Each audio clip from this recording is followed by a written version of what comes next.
Assalamualaikum warahmatullahi wabarakatuh. Saya Ardi Lukman Wibowo, CGP Angkatan 6 dari Kabupaten Pindrang.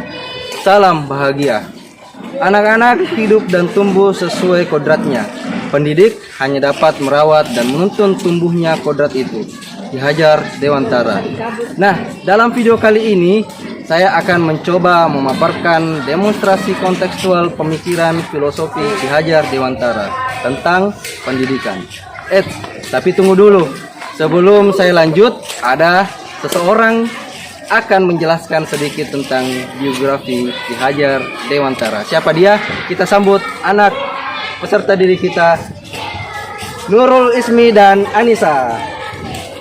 Oke, di sini peserta didik akan menjelaskan sedikit tentang biografi Ki Hajar Dewantara.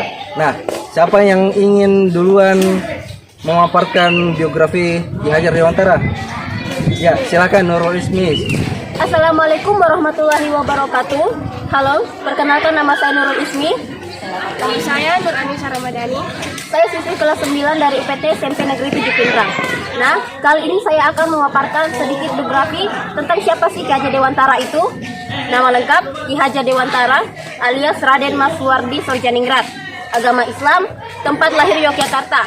Tanggal lahir Kamis 2 Mei 1889, warga negara Indonesia. Istrinya bernama Nyi Sutartina.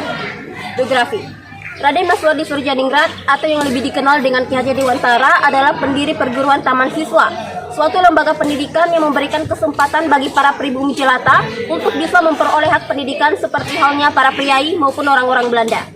Ki Hajar Dewantara lahir di Yogyakarta pada tanggal 2 Mei 1889 dengan nama Raden Mas Suwardi Sorjaningrat. Ki Hajar Dewantara dibesarkan di lingkungan keluarga keraton Yogyakarta. Saat genap berusia 40 tahun menurut hitungan tahun Caka. Raden Mas Suwardi Sorjaningrat berganti nama menjadi Ki Hajar Dewantara. Semenjak saat itu, Ki Hajar Dewantara tidak lagi menggunakan gelar kebangsawanannya di depan namanya. Hal ini dimaksudkan supaya Ki Hajar Dewantara dapat bebas dekat dengan rakyat, baik secara fisik maupun hatinya. Ki Hajar Dewantara menamatkan sekolah dasar di ALS, Sekolah Dasar Belanda, dan kemudian melanjutkan sekolahnya ke Stovia, Sekolah Dokter Bumi Putra. Tapi lantaran sakit, sekolahnya tersebut tidak bisa diselesaikan. Ki Hajar Dewantara kemudian bekerja sebagai wartawan di beberapa surat kabar, antara lain Setio Tomo, Niden Java, The Express, Utusan Hindia, Kaum Muda, Jajar Timur, dan Pusara. Pada masanya, Ki Hajar Dewantara dikenal penulis handal. Tulisan-tulisannya sangat komunikatif, tajam, dan patriotik, sehingga mampu membangkitkan semangat anti-kolonial bagi pembacanya. Nah, itulah tadi penjelasan singkat tentang Ki Hajar Dewantara. Terima kasih dan Assalamualaikum warahmatullahi wabarakatuh. Waalaikumsalam warahmatullahi wabarakatuh. Ya, tinggal dulu sejenak, nak.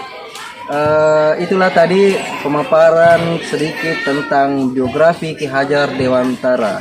Nah, sebelum peserta didik kita meninggalkan tempat, ada baiknya saya ingin menanyakan satu persatu tentang asal di mana peserta didik ini tinggal.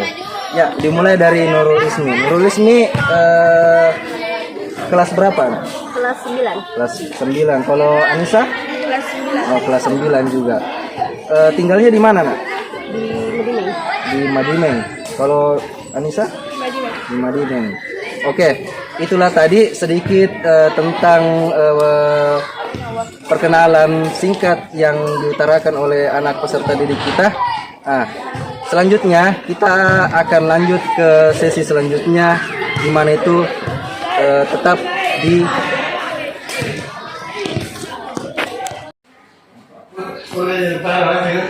ya, itulah tadi sedikit pemaparan tentang biografi yang disampaikan oleh anak didik kita. Nah, baik, berbicara tentang Ki Hajar Dewantara, seperti yang kita ketahui bersama, Bapak Pendidikan Nasional dengan nama asli Raden Suwardi Sorjaningrat atau biasa kita kenal dengan sebutan Ki Hajar Dewantara memiliki banyak ide dan gagasan yang mulia untuk kemajuan pendidikan di Indonesia. Dengan trilogi pendidikannya yang selalu kita ingat sampai saat ini, yaitu Ing Ngarso Sung Tulodo, Ing Madya Mangunkarso, Tuthuri Handayani. Ketika di depan memberikan teladan, ketika berada di tengah memberikan semangat, ketika di belakang memberikan dorongan. Merdeka Belajar merupakan sebuah gagasan yang membebaskan para guru dan siswa dalam menentukan sistem pembelajarannya. Tidak ada rasa merdeka belajar pada peserta didik jika gurunya sendiri tidak mengaplikasikannya sebagai pembelajaran yang merdeka. Karena tujuan dari Merdeka Belajar itu sendiri adalah menciptakan pendidikan yang menyenangkan di siswanya dan guru. Ki Hajar Dewantara juga menjelaskan bahwa tujuan pendidikannya itu menuntun segala kodrat yang ada pada anak-anak agar mereka dapat mencapai keselamatan dan kebahagiaan yang setinggi-tingginya, baik sebagai manusia maupun sebagai anggota masyarakat. Oleh sebab itu, pendidik itu hanya dapat menuntun tumbuh dan hidupnya kekuatan kodrat yang ada pada anak-anak agar dapat memperbaiki lakunya.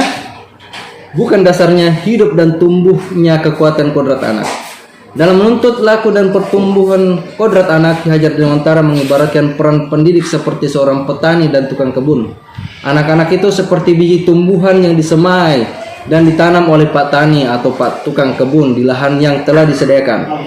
Anak-anak itu dibagikan bulir-bulir jagung yang ditanam. Bila biji jagung ditempatkan di tanah yang subur dengan mendapatkan sinar matahari dan pengairan yang baik, meskipun biji jagung adalah biji jagung yang kurang baik atau kurang berkualitas, dapat tumbuh dengan baik karena perhatian dan perawatan dari petani.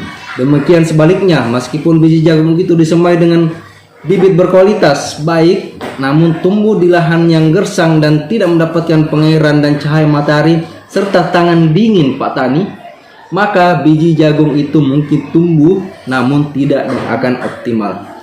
Dalam proses menuntun, anak diberi kebebasan, namun pendidik sebagai pamong dalam memberi tuntunan dan arahan agar anak tidak kehilangan arah dan membahayakan dirinya.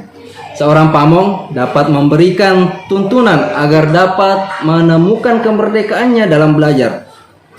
Anak-anak juga secara sadar memahami bahwa kemerdekaan dirinya juga mempengaruhi kemerdekaan anak lain. Oleh sebab itu, tuntutan seorang guru mampu mengelola dirinya untuk hidup bersama dengan orang lain ataupun menjadi manusia dan anggota masyarakat. Tantangan pemikiran Ki Hajar Dewantara sesuai konteks kelas dan sekolah, yaitu kurangnya kemampuan siswa dalam berkomunikasi. Dalam berkomunikasi untuk menyampaikan pendapat, terkadang apa yang disampaikan tidak mendapatkan kejelasan dari apa yang mereka katakan. Menurut saya, solusi yang dapat dilakukan untuk mengatasi hal tersebut yaitu sekolah dapat mengadakan suatu kegiatan latihan dasar kepemimpinan atau yang biasa disebut LDK, yang dimana dalam kegiatan ini dapat membantu peserta didik dalam berkomunikasi dengan baik. Membiasakan diri peserta didik untuk dapat berkomunikasi di depan umum, sehingga hal ini dapat mengatasi masalah yang dihadapi oleh peserta didik dalam berkomunikasi. Nah, demikian demonstrasi kontekstual pemikiran filosofi Ki Hajar Dewantara tentang pendidikan yang saya bisa sampaikan. Sebagai penutup ada pantun dari saya. Sungguh cantik si burung merak, bulunya indah laksana fajar. Mari kita serentak bergerak untuk mewujudkan Merdeka Belajar. Sekian. Assalamualaikum warahmatullahi wabarakatuh. Salam bahagia.